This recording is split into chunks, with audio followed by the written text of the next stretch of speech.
할렐루야. 아멘. 할렐루야. 아멘. 올해는 이 한가위에 보름달을 볼 수 있을지 모르겠습니다만은 하늘에 떠 있는 보름달도 중요하지만 더 중요한 것은 각 가정마다 보름달이 있어요.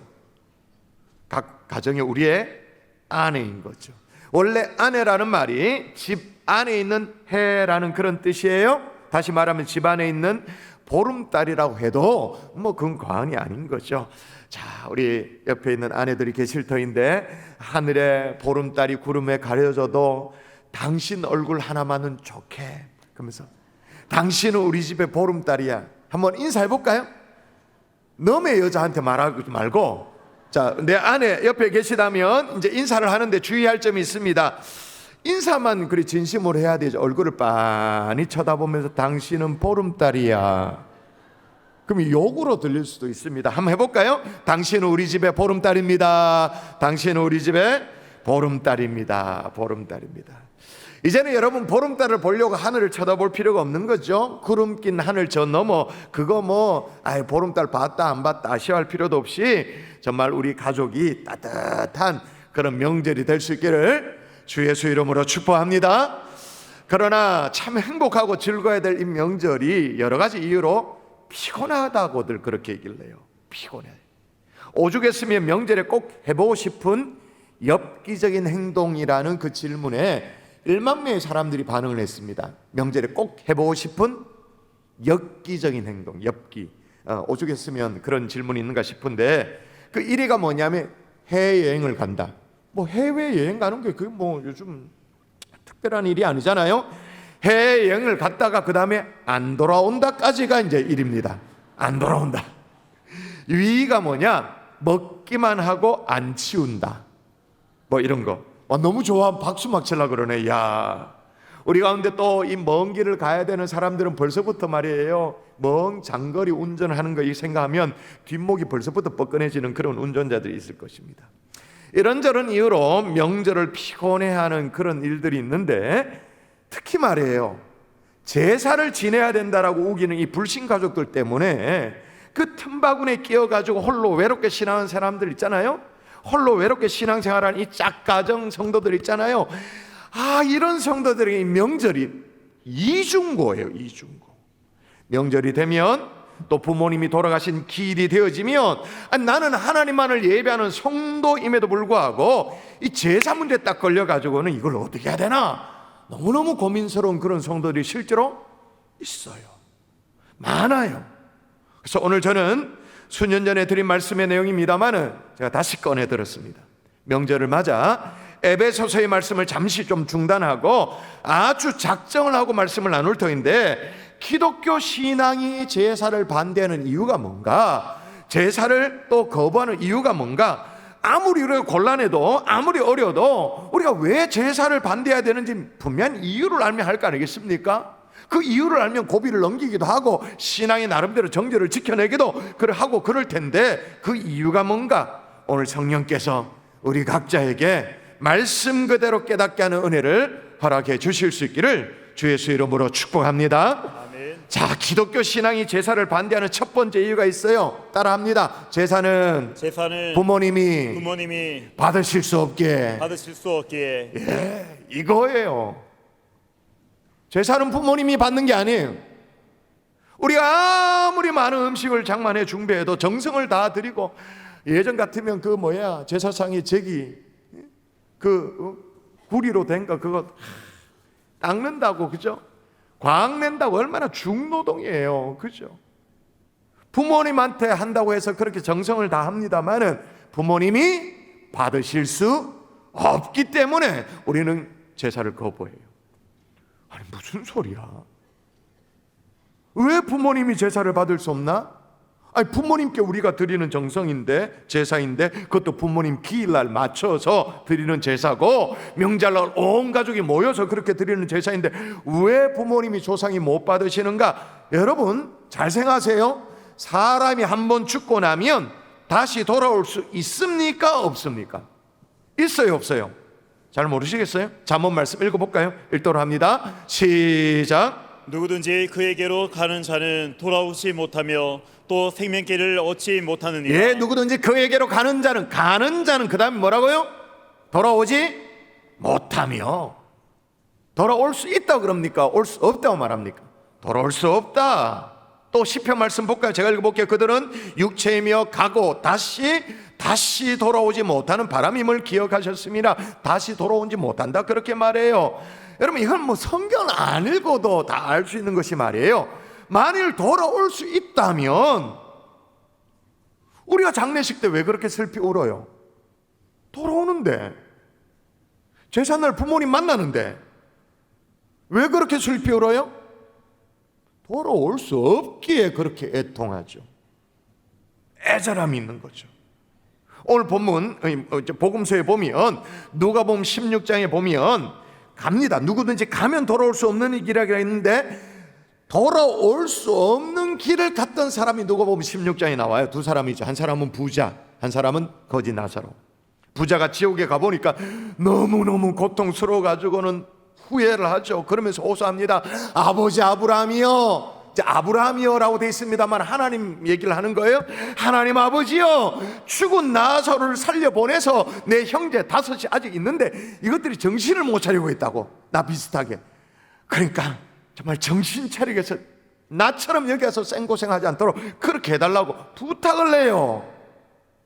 그런데 거기에 대한 대답이 거절이었죠. 기억나십니까? 그들에게는 모세와 선지자들이 있으니 그들에게 들을지어다. 모세와 선지자가 있다. 다른 말로 말하면 구원을 충분히 설명하고 있는 하나님의 말씀도 있고 구원의 복음을 전하는 전도자도 있으니 걱정 마라. 거절. 근데 거절된 더 진짜 이유가 또 있어요. 이 부자가 죽은 나사로를 살려보내서 형제 다섯을 정신 차리게 해달라 그랬거든요. 죽은 나사로를 살려보내서, 아이고 우리 형제들이 얼마나 뗀뗀한데 죽었다 살아난 사람 아니면 꿈쩍도 안 하니까 죽은 나사로를 살려보내서 그렇게 해달라 그렇게 말했습니다. 여러분, 죽은 자는 살아서 다시 가고 오고 그런 게 아니에요. 당연히 그러니까 거절이죠.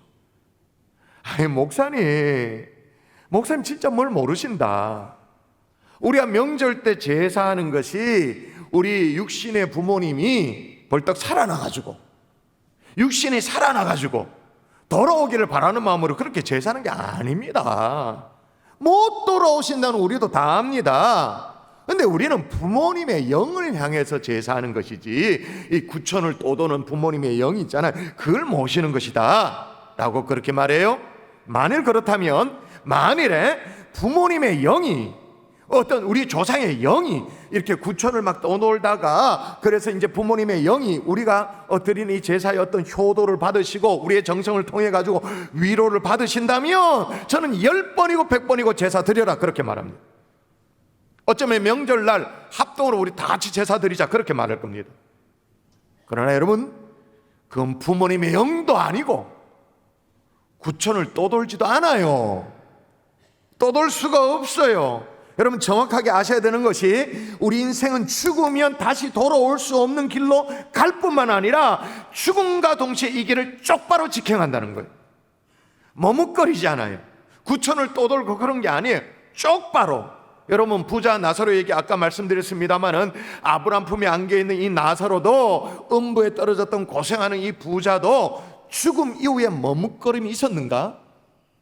간격이 있었는가? 천만에. 읽어보세요. 성경 보세요. 자, 이에 이제 먼저 거지입니다. 거지가 시작. 이에 그 거지가 죽어 천사들에게 받들려 아브라함의 품에 들어가고. 예, 그 거지가 죽어 그 다음에 천사들에 받들려 아브라함 품에 들어갔다. 어떤 인터벌이 존재하지 않아요.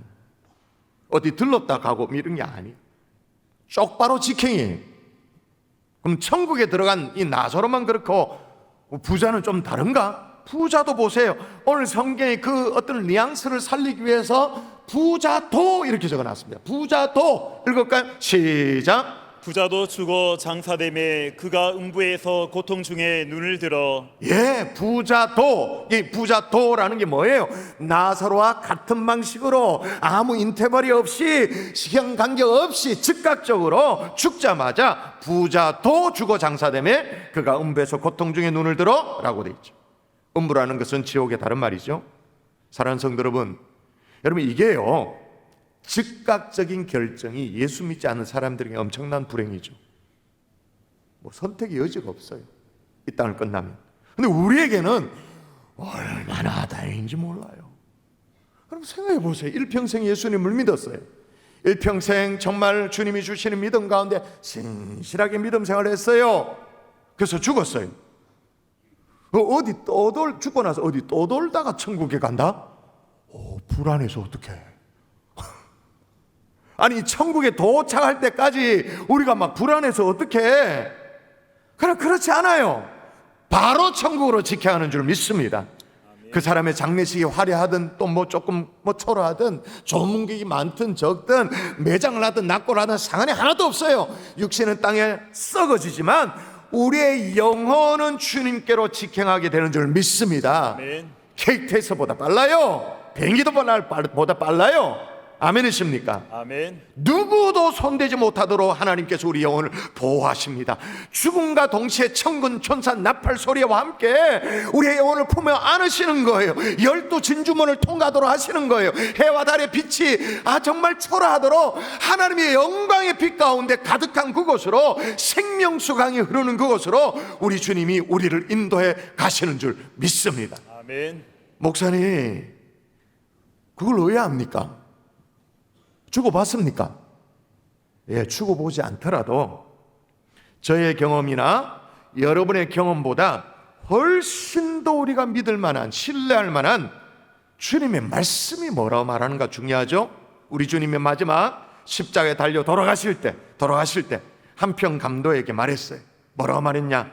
하여튼 그래도 가능성 있는 강도였죠. 읽어볼까요? 예수께서 시작. 예수께서 이르시되 내가 진실로 내게 이르노니 오늘 내가 나와 함께 낙원에 있으리라 하시니라. 예, 잘 보세요. 네가 나와 함께 낙원에 있으리라 말했는데 언제 네가 나와 함께 낙원에 있으리라? 오늘, right now. 내일이 아니에요. 어디 좀 거쳤다가 그게 아니에요. 바로 즉각적으로. 근데 우리 중에 성경을 좀 아시는 분들은 손 들고 이제 질문하고 싶은 마음이 들 수 있어요. 목사님은 지금 설교하면서 구천을 뭐 떠도는 것이 아니라고 했는데 떠도는 대목이 성경에 나오던데요? 성경을 좀 읽어본, 그러니까 수박 거달기로 읽은 분들은 그렇게 말하죠. 구약의 사무엘서에 보면 사울 왕이 블레셋과의 전투에서 막 어찌할 바를 몰라 초조할 때, 그 당시에 이제 영적 스승이라고 일컬어지는 사무엘도 죽고 없으니까 어떻게 할까 막 몰라 하다가 신접한 엔돌의 여인, 엔돌의 신접한 여인을 찾아가지고, 쉽게 말하면 무당에 찾아가지고 그 죽은 자기 영적 스승이라고 말하는 죽은 사무엘을 불러 일으키던데요. 그러니까 죽은 사무엘이 불러오던데요. 그래가지고 사울 왕도 그 앞에 막 절을 하고 막 난리 나던데요. 떠돌던데요. 영혼이. 정신 차리고 잘 들으십시오. 여러분, 그 엔돌에 신접한 여인이 불러 올린 것이 진짜 사무엘입니까? 가짜입니까? 가짜지. 여기에 대해서는 루터와 칼빈이 정확한 해석을 해놨어요. 뭐라고 말했냐면 그것은 사무엘로 가장한 사단적 유령, 다시 말하면 귀신이다. 여러분, 성경은요 이런 부분에 얼마나 엄중하고 명확하게 경고했는지 몰라요. 대표적으로 여러분 신명기 18장 읽어보십시다. 뭐라고 말하는 무당이나 뭐 진언자만 다 나옵니다. 읽어볼까요? 무당부터 시작. 무당이나 진언자나 신접자나 박수나 초혼자를 너희 가운데 용납하지 말라. 이런 일을 행하는 모든 자를 여호와께서 가증히 여기시나니. 예, 이런 일을 행하는 모든 자라 그랬습니다. 모든 자를 여호와께서 어떻게 여기신다고요? 가증히 여긴다. 여러분, 이 가증히 여긴다라는 성경의 단어가 나왔을 때 그냥 읽으면 안 돼. 하나님의 마음을 막 이해하려면 이를 뽀덕뽀덕 갈면서 가증히 여긴다 이렇게 딱 읽어야 돼요. 가증스럽다. 가증. 어떤 자요? 이런 자들. 여러분, 올해도 2023년 시작하면서 이 자리에도 아마 계실지 몰라요. 어디 용하다는 분 만나 뵙고 오신 분 계시죠? 이따 봐라. 야, 끔찍한다. 야, 몰랐으면 모를까? 이제는 아닌 거예요. 그게 뭐라고요? 하나님이 뽀독뽀독 이를 갈 정도로 가증히 여기는 일, 그 마음에 새길 수 있기를 주의 이름으로 축원합니다. 아멘. 이제 내 책임 아니야. 난 가르쳤어. 이제 당신들 책임. 그러므로 아무리 제사를 준비해도 부모님이 오시는 것이 아니에요. 구천을 떠도는 무슨 조상님의 영이 오는 것도 아니에요. 그거 깨달으셔야 돼요. 그럼 우리가 드린 제사는 뭡니까 도대체? 그럼 왜 제사를 거부 또 합니까? 따라하십시다. 귀신을 섬기는 것이기 때문에. 섬기는 것이기 때문에. 네. 모든 제사는 귀신에게 하는 거. 오늘 읽은 본문이 정확하게 그걸 지적해요. 금주의 요절 말씀이에요. 자, 정말 요절을 내보십시다. 한번 읽어볼까요? 무릇 시작. 무릇 이방인이 제사하는 것은 귀신에게 하는 것이요 하나님께 제사하는 것이 아니니 나는 너희가 귀신과 교제하는 자가 되기를 원하지 아니하노라. 아멘. 무릇 이방인이 제사하는 것은 귀신에게 하는 것이요 하나님께 제사하는, 하나님께 제사는 다른 말로 예배, 하나님께 예배하는 것이 아니니 나는 너희가 귀신과 교제하는 자가 되기를 원하지 아니하노라. 어떤 분은 그래요. 아니, 제사가 부모와 조상에게 못한 효를 다하는 거 아닙니까? 효라고 얘기를 해요. 정말로 부모에게 효를 행하는 거라면, 제가 좀 전에도 말씀드렸습니다만 저는 지금이라도 당장 제사 지내라 라고 말할 거예요. 그런데 여러분, 제사를 좀 아십니까? 제사는 철저하게 접신행위예요. 신접행위예요. 요즘은 뭐 그래도 제사가 조금 현대화되기도 했어요. 참 현대화된 제사의 모습입니다. 한번 보십시오. 야, 코로나 때, 야 진짜, 또 이런 모습도 있어요. 복장은 엄청나요. 엄청난데 이제 노트북 앞에 이제. 그러면 세상에 안 믿는 사람들 얘기로 하면, 우리 배고픈 조상 귀신은 뭐 먹고 가는지 모르겠어요. 영상으로 처리를 하면. 자, 하여튼 아무리 이렇게 제사가 현대적으로 바뀌어도 색칠을 닭색을 아무리 현대적으로 해도 제사는 접신행위예요. 몇 가지 증거를 말씀드려 볼게요. 일단 제사 때 아까 영상 가운데도 분명히 있었습니다. 제사 때 반드시 있어야 되는 게 있습니다. 그게 뭐냐? 지방을 써붙여야 됩니다. 지방 뭐냐? 종이로 된 신주입니다. 지방이 보통 조금씩 좀 지방마다 다릅니다만 보통 이렇게 적어요. 형고 학생 부군 신위. 무슨 뜻이냐? 형고, 이제 돌아가신 아버지라든지 또 고인들 또 조상들이 현고니까 나타나신다. 여기서부터 종교적이에요. 나타나신다.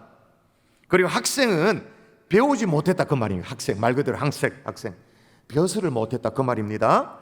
벼슬을 하셨으면 형고 영의정, 형고 자의정, 이 벼슬 이름을 적죠. 근데 대부분의 사람들이 벼슬을 못했기 때문에 뭐 형고 학생, 그 다음에 부군, 돌아가신 조상님이나 이제 어떤 부모님을 높이는 말이죠. 부군. 근데 마지막이 중요해요. 마지막 뭐예요? 신위, 신이시여 자리를 잡으소서, 위치하소서. 그럼 결론적으로 뭐예요?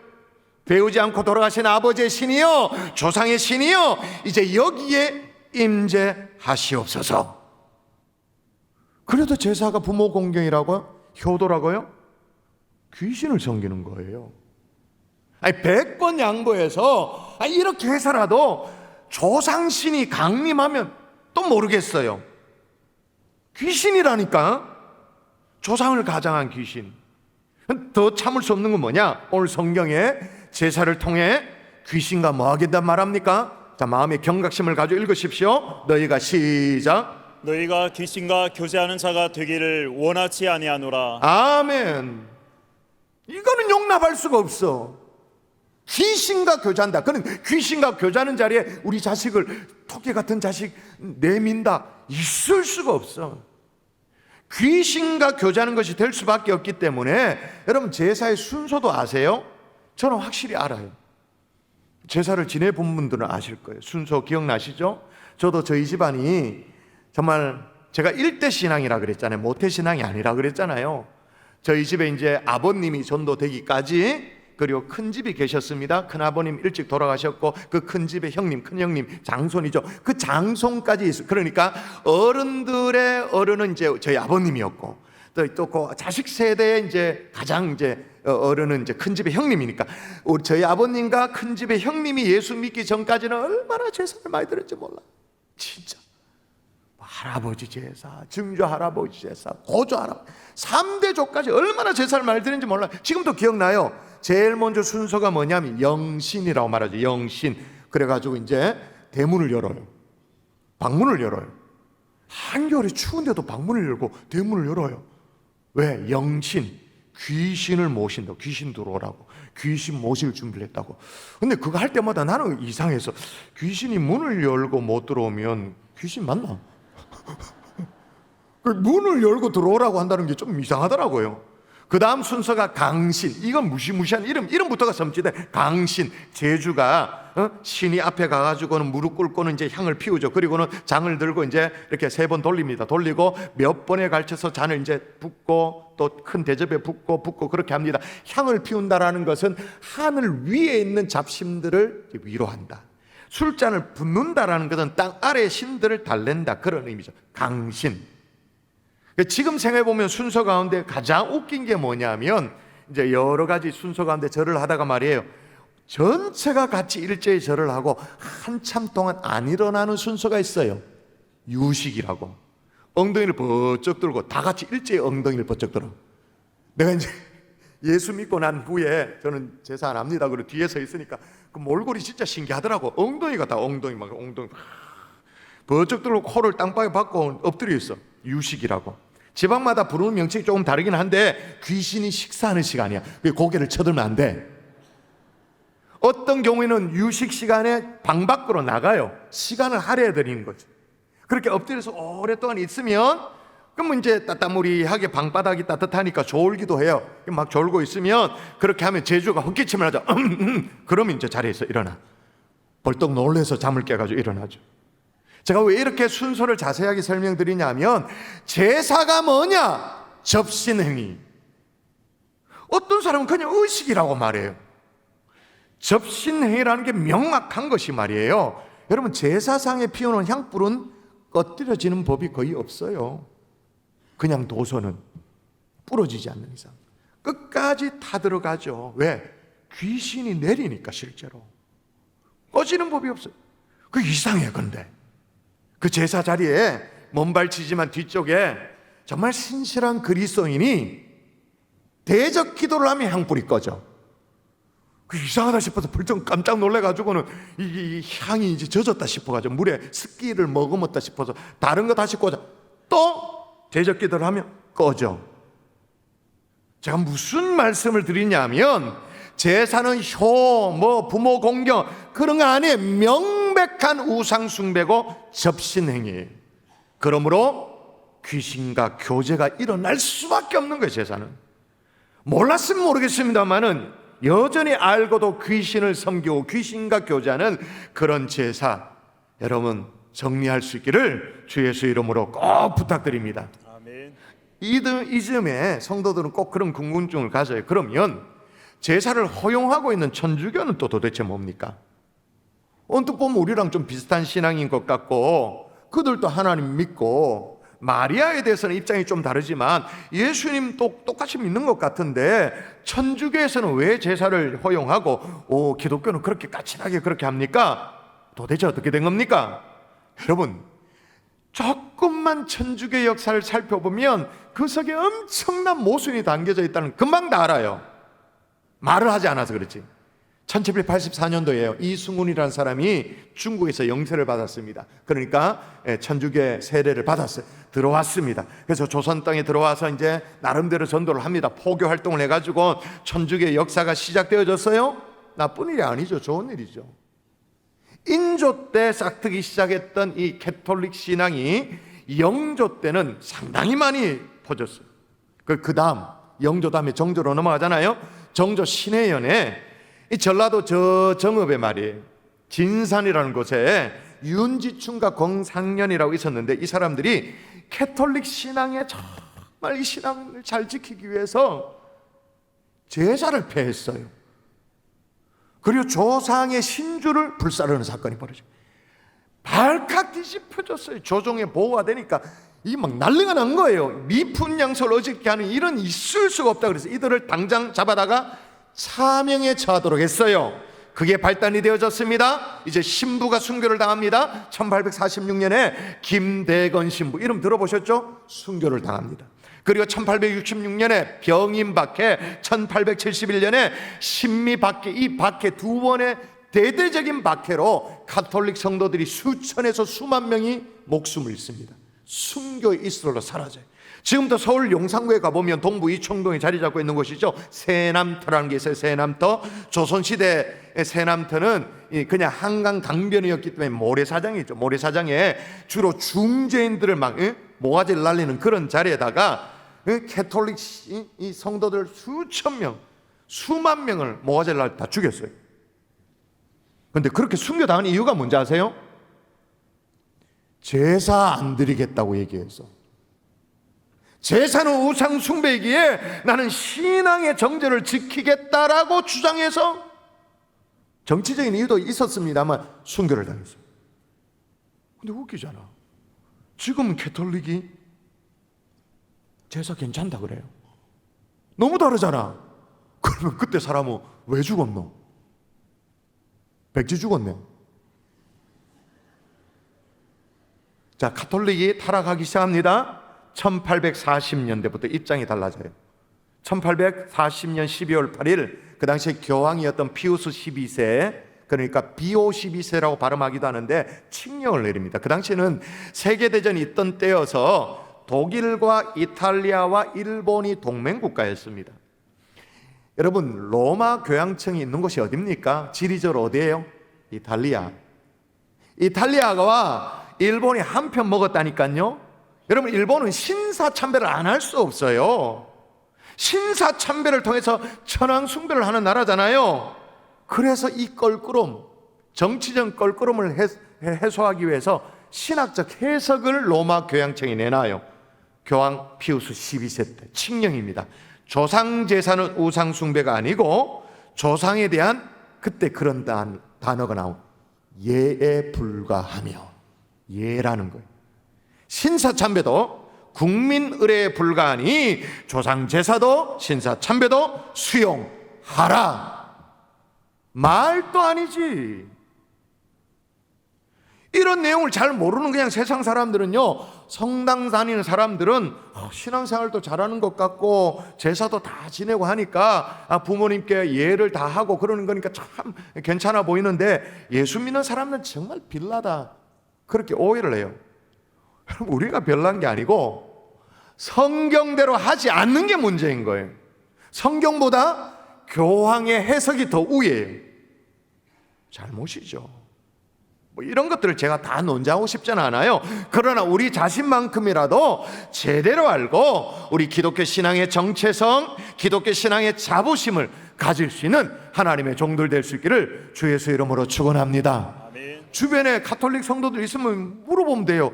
야, 너 조선시대 때 제사 그거 안 지내려고 수만 명이 죽었는데 지금 왜 제사 지내니? 당황해요. 생각해보면 이상하다 싶으니까. 그럼 우리는 어떻게 해야 될까? 따라하십시다. 제사가 아니라 예배를 드려야 한다. 예배를 드려야 한다. 여러분, 이 제사라는 게 유교적 백그라운드 아닙니까? 유교의 효는 제사 의식처럼 형식이 중요해요. 의식이 중요해요. 외형적이에요. 그러나 성경이 가르치는 효는 굉장히 내면적이에요. 실천적이에요. 그래서 언제 부모에게 효를 하나? 살아계실 때. 살아계실 때 자주 찾아뵙고 안부를 여쭙고, 돌아가시고 나면 그때부터는 우리의 영역이 아니고 하나님께 맡겨야 된다는 철저한 신앙 고백이 있는 거예요. 그러므로 여러분, 추석 같은 명절에 신실한 그리스도인들은 제사가 아니라 살아계신 하나님 앞에 예배를 드리는 줄 믿습니다. 아멘. 온 가족이 함께 모여서 가정 예배를 드리죠. 그런데 그렇게 예배를 드려도 간혹 그런 분이 있더라고요. 뭐 가족 가운데 어른 이제 대표 기도를 하잖아요. 무슨 조상을 기리는 기도를 하셔. 기도가 그래. 그런 거 아니에요. 여러분, 우리의 기도의 대상은, 기도를 받으신 분은 하나님이에요. 만일 그렇게 기도를 한다, 조상을 기리는 것 같은 그런 기도를 한다, 그는 기독교 색채를 띄었지만 또 다른 제사라죠. 다시 말씀드립니다마는 돌아가신 조상은 우리가 기린다고 그게 기려지는 게 아니에요. 그냥 추억할 뿐이지. 우리가 예배를 드리면 예배 중심이 뭐냐? 어떻게 하면 좀 더 하나님이 기뻐하시는 가정이 될 수 있는가? 어떻게 하면 우리 자녀들이 신실한 그리스도인이 될 수 있는가? 하나님 우리의 가정을 지켜주시고 우리 가문을 지켜주시고 하나님께만 영광을 돌리는 우리 가정 되어지기를 원합니다. 그런 자세로 드리는 것이 명절 가정 예배인 줄 믿습니다. 아멘. 어떤 집은요, 형식은 예배야. 그런데 한쪽에 제사상이 차려져 있어. 제사상이 차려져 있고 향도 피우고 뭐 다 해. 안쪽에 또 찬송하고 예배하고. 어쩔 수 없이 불신 가족과 어떤 절충 안으로 그렇게라도 해야 하는 고충을 제가 모르는 바는 아니에요. 그러나 여러분, 과도기적으로는 그렇게 한다 할지라도 계속 그렇게 하는 것은 바람직한 것이 아니에요. 정리가 필요해요. 그런데도 불구하고 나는 우리 집안에 혼자 예수 믿는다, 믿지 않는 가족들이 워낙 강하게 요구해서 어쩔 수 없이 제사를 드려야 된다, 그런 경우 있잖아요. 그런 경우에 제사에 안 가시면 안 되죠. 제사에 안 가면 안 된다, 그 말은 집안 일을 해야 될 때 있잖아요. 그때 빠지면 안 된다 이 말이에요. 왜냐? 동기간에 의가 다 끊어져. 그것 때문에 그냥 싸가지가 없는 사람이에요. 전도의 문이 다 막혀. 아주 예수적이도 얌체라고. 그냥 굳은 일에는 얼굴 내미지 않는다고. 섬기는 일이 있으면 먼저 섬기는 거죠. 그리고 동기간에 집안끼리 무슨 이렇게 뭐 개똥 같은 거 모아가지고 뭐 좀 의미 있는 일을 하면 먼저 돈을 내고 더 풍성하게 좀 섬기는 거예요. 좀 더 쓰고. 그렇게 하고, 기도하는 마음으로 그렇게 하고 결정적인 순간에 여러분의 신앙을 설명하는 거예요. 그리고 양해를 구하는 거예요. 제사에서 빠지는 거예요. 그렇게 여러분 마음을 다해서 기도하면서 몇 년간에 걸쳐서 그렇게 지나고 나면 아주 딱딱하게 굳은 가족들의 마음이 어떻게 될까요? 부드러워질 때가 꼭 온다고 저는 믿습니다. 이 믿음을 여러분 잃지 말아주세요. 부드러워질 때가 반드시 있습니다. 혹 그게 아니면 우리 가족들이 인생의 위기를 만날 때가 반드시 옵니다. 위기가 오잖아요. 그럼 여러분, 그 위기의 인생의 문제를 누구에게 상담할까요? 똑같이 제사상에 엉덩이 버쩍 들고 절하는 사람들에게 인생의 문제를 상담할까요? 제사 마치고 나서 주거니 받거니 얼큰하게 막 술 취해가지고 정신 못 차리는 그런 친지들에게 자기 삶의 문제를 상담할까요? 저는 아니라고 봐요. 순전하게 신앙의 정절을 정확하게 지킨 그 가족의 그리스도인들 묻죠. 그럼 그때 어떻게 하면 돼요? 우리는 어떻게 하면 돼요? 태신자로 품으면 되지. 기도하면 되지. 그리고 행축 때 초청하면 되지. 올 가을 같으면 구역별 행축 때 초대하면 되는 거예요. 아무쪼록 여러분의 가문에 제사가 아니라 가정 예배로 바뀌는 날이 불신 어떤 짝가정 많이 있으시잖아요. 속히 임할 수 있기를 주 예수 이름으로 축원합니다. 아멘. 축원합니다. 아멘. 말씀을 정리하겠습니다. 다시 말씀드려요. 저는 목사로서 제사가 부모님께 하는 것이고 그것이 정말 효를 다하는 것이라면 지금이라도 당장 제사하라고 얘기한다니까요. 앞장서서 제가 할 거예요. 그러나 그렇지가 않아요. 아무리 정성을 모아도 부모님이 받으시는 것이 아니에요. 다시 올 수가 없어요. 그리고 부모님의 영도 아니에요. 귀신이. 참 안타까운 게 그냥 상식적으로 생각해 보면 되는데 다 넘어가. 어디 가서 용한데 전 보러 가신 분 뜨끔하다, 그죠? 전 보러 가면 언제나 그렇게 조상신이 노했다, 조상신이 대노했다, 그게 부적서라고 그래.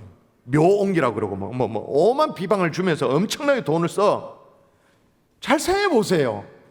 살아생전에 그렇게 자식들을 위해서 희생하고 헌신했던 그런 부모님인데, 정말 뼈라도 갈아가지고 우리를 먹이려고 했던 그런 부모님인데, 이상하죠. 부모님이 죽으면 후손들을 맨날 괴롭혀. 아니 조상이 죽기만 하면 맨날 대노해. 그럼 뭐 알아야 되지. 부모 아닌 거예요 그거는. 상식적으로 말도 아니잖아요. 부모를 가장한 귀신이야. 어떤 분은 그래요. 어젯밤에 내 꿈에 우리 아버지가 돌아가시면 우리 아버지가 나타났다. 그 우리 아버지 아니에요? 귀신도 그렇게 할 수 있어요. 성경 보세요. 귀신이 원래 어느 정도 능력이냐 읽어볼까요? 자, 읽습니다. 고린도후서 11장 사단도 시작. 사탄도 자기를 광명의 천사로 가장하나니 그러므로 사탄의 일꾼들도 자기를 의의 일꾼으로 가장하는 것이 또한 대단한 일이 아니니라. 두 가지 존재가 나옵니다. 제일 처음에는 사단이 나옵니다. 그 다음에 사단의 일꾼이 나옵니다. 사단의 일꾼, 사단 똘마니 귀신이죠. 자, 사단도 자기를 광명한 천사로 가장하나니 그러므로 사단의 일꾼 귀신도 자기를 의의 일꾼으로 가장하는 것이 대단히 어려운 일이다. 뭐라고요? 또한 대단한 일이 아니 억수로 쉽다. 속지 않기를 주의 이름으로 축원합니다. 아멘. 마지막으로 노파심으로 명절에 가족들이 모이면 대부분 이제 식사도 하고 조금 시간이 지나고 나면 주로 뭐를 하세요? 여러분의 가문에? 여러분의 가정에? 그렇지, 고수톱을 하시죠. 정직하다. 네, 고수톱을 하시죠. 이쪽에는 시치미 떼고 앉아있고 이쪽은 정직하고. 근데 여러분 할 수만 있다면 여러분이 조금 주도해서 건전한 놀이 문화로 좀 바꾸시면 좋을 것 같아요. 좀 연구를 해가지고 뭔가를 또 해야 된다면 고수톱보다는 그래도 윷놀이가 좀 좋을 것 같아요. 그죠? 또 그렇게 이제 뭐 이렇게 화투판이 돌아가는데 내가 또 안 끼고 있으면 분위기가 좀 그렇고 또 너무 그런 것 같다. 껴야 될 그런 상황이다. 여러분 어떻게 해야 될까요? 언젠가도 제가 주의 말씀을 드렸는데 그 막 우와 이날을 기다렸다 그러면서 물 만난 고기처럼 막 들어가가지고 피박 씌우고 막 흔들고 막 판을 싹쓸이하고 그러면 안 돼요. 어떤 분은 막 이게 막 본능이 나와가지고 낙장 부리기입니다 삼촌 막 그러면 눈을 빨개 막 달라들고 막 이래. 그러면 예수 안 믿는 사람들은요 저거 예수 교회 다닌다는 것들이 제사도 뭐 꺼리더니 완전 꾼이네. 교회에서 도박 훈련을 하는갑다. 고수도 훈련. 우린 제자 훈련 시킨 것밖에 없는데 그 교회가 오해를 사는 거예요. 제발 부탁드려요. 잃어주세요. 제일 얄미운 사람이 어떤 종류냐면 그 도박판에 앉아 도박이 아니죠. 이제 고수도판에 이제 앉아가지고 옆에서 사과 깎으면서 광만 팔고 있는 사람. 진짜 얄미워. 그렇게 하지 말고 기분 좋게 잃어주세요. 또 기어코 그걸 따와주고는 그 다음 주일날 또 감상금을 해. 주님 막 머리 아파 막 이래가지고.